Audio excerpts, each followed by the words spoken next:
वो इतिहास राम के वंशज की,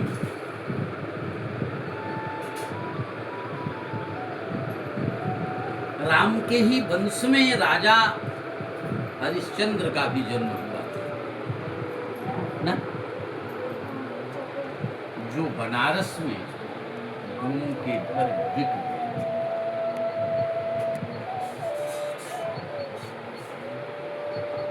उनके पास संतान नहीं थी, संतान की कामना से जंगल में जाकर के वरुण देवता को खुश करने के लिए वरुण देव की आराधना शुरू। उस आराधना से वरुण देव खुश तो हुए,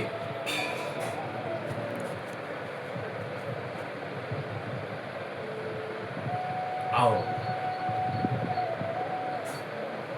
दर्शन भी दिए हरिश्चंद्र को, और दर्शन देने के बाद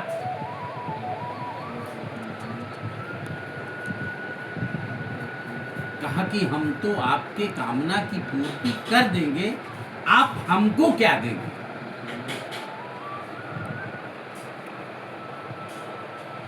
आरत के पुनि रहै न चेतु, अब पुनि पुनि कहै आपनी।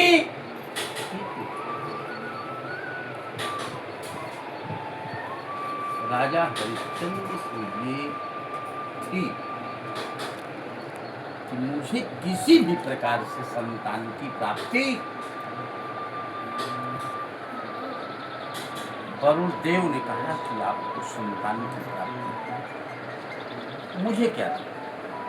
कहा जब आपको संतान की प्राप्ति मुझे हो जाएगी तो हम आपको अपने पुत्र को समर्पित कर देंगे, हम पुत्रवान हो जाएं, बस इतना ही हमको चाहिए, हम आपको अपने पुत्र को समर्पित कर देंगे। समझ में आता है? वरुण देव ने कहा, वरुण देव की कृपा से हरिश्चंद्र को एक बेटा हुआ, उस बेटे का नाम रोहतास। बेटा बड़ा, और इसके बाद में, बेटे के जन्म के बाद में हरिश्चंद्र शुद्ध बुद्ध नहीं थे कि मैंने कुछ संकल्प किया था, और संकल्प का याद किसी न किसी प्रकार से व्यक्ति को आता है। कोई डायरेक्ट ये नहीं कहता कि आपने ऐसा संकल्प किया था। जैसे अगर टीडीएस कटता है व्यक्ति का, तो हर फाइनेंशियल वर्ष में कटता है। मान लीजिए किसी महीने में प्लस माइनस हुआ, तो 31 मार्च तक साल भर का कितना टीडीएस हुआ प्लस माइनस करते हुए उसको एक्वायर कर लिया जाता है। आप लोग तो व्यापारी हो, अच्छी तरह से जानते हो, समझते हो, समझ में आता है। लेकिन ये व्यवस्था बन गई। ठीक उसी दरमियान राजा हरिश्चंद्र के राशि पर शनि की 7.5 का भी प्रभाव था।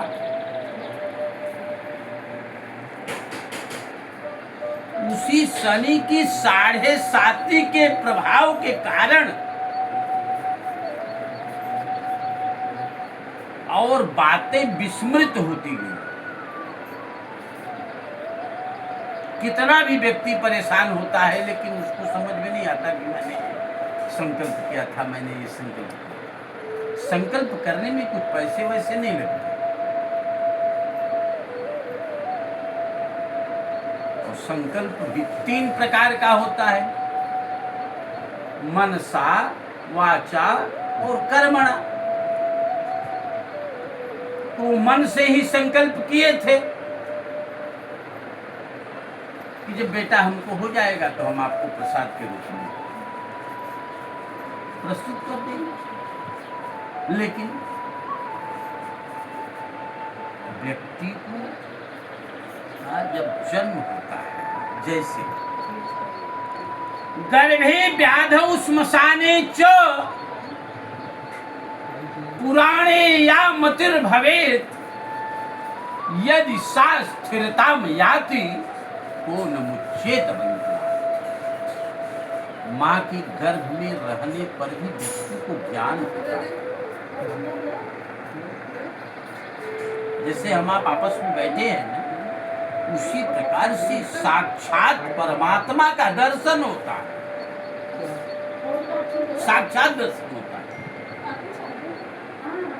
7वें महीने के बाद में। और उस दरमियान वह जीव कहता है क्या कि मुझे यहाँ से मुक्त कर दीजिए, अब हम ऐसी कोई गलती नहीं करेंगे जिसके कारण मुझे माँ के गर्भ में पुनः आना। लेकिन जन्म लेने के बाद में क्या स्थिति होती है ना, बालस्तावत् क्रीडा मग्नः तरुणस्तावत् तरुणी लग्नः वृद्धस्तावत् चिंता मग्नः पारे ब्रह्मणि गोपिन लग्नः। बाल्यावस्था को व्यक्ति खेलने कूदने में बिता देता है। युवावस्था जब आता है तो पत्नी में आसक्त हो जाता है, और वृद्धावस्था जब आती है तो कितनी संपत्ति इकट्ठा कर लो नाती पोते के लिए, और परब्रह्म परमात्मा से पार पाने के लिए कोई लगन नहीं। गर्भी व्याधौ, जब व्यक्ति बीमार रहता है तब भी उसको वास्तविकता का ज्ञान होता है। श्मशाने च, किसी के सौदाह में व्यक्ति जाता है, वहां भी ज्ञान खुलता है कि देखो फलाने इतना बेईमानी शैतानी की, लेकिन कुछ लेंगे। पुराणे या मतिर्भवे, कथा पुराण व्यक्ति सुनता है ना, वो सोचता है कि पंडित जी कह रहे ठीक है, लेकिन कथा पुराण सुनने के बाद में, उठे के बाद में ये दिमाग में बात आ रही है ऐसे। तो ये जब शनि की 7.5 राजा हरिश्चंद्र पर आए, उसी दरमियान शनि की 7.5 आने वाली ही थी, तो शनि देव से वरुण जी मिले। बिल्कुल शनि न्यायाधीश है ना, हो शनि न्यायाधीश। जब बैंक से लोन पास होता है, एक बैंक में डिफाल्टर अगर बन गया तो हर बैंक सोचा था हमारा उगाही ही में हो जाए। शनि की 7.5 चालू है, तो शनि की 7.5 में वरुण देव भी पहुंच गए ना, अपन खाई लेके कि हमार माने रहे मनौती पूरा नहीं के। उसी समय विश्वामित्र भी पहुंच गए। विश्वामित्र को इन्होंने ऐसा स्वप्न देखा कि मैंने अपना राजपाट सब दान दे दिया है। संजोग से ये पहुंच भी गए। उन्होंने कहा ऐसी स्थिति, कहा है नहीं अभी लेंगे नहीं, बाद में लेंगे। उनका मंत्री कह रहा है नहीं दे दीजिए जो मांग रहे हैं। उन्होंने कहा नहीं बाद में लेंगे। कहा इतना धन मैं लूंगा कि पैसा उछालने पर जितनी ऊंचाई पर जाए उतना धन मैं लूंगा, लेकिन अभी मैं नहीं लूंगा। जब शनि की 7.5 आई तब समझ उनको लास्ट में ये अनुभूति हुई, और वरुण देव भी दर्शन दिए। कब?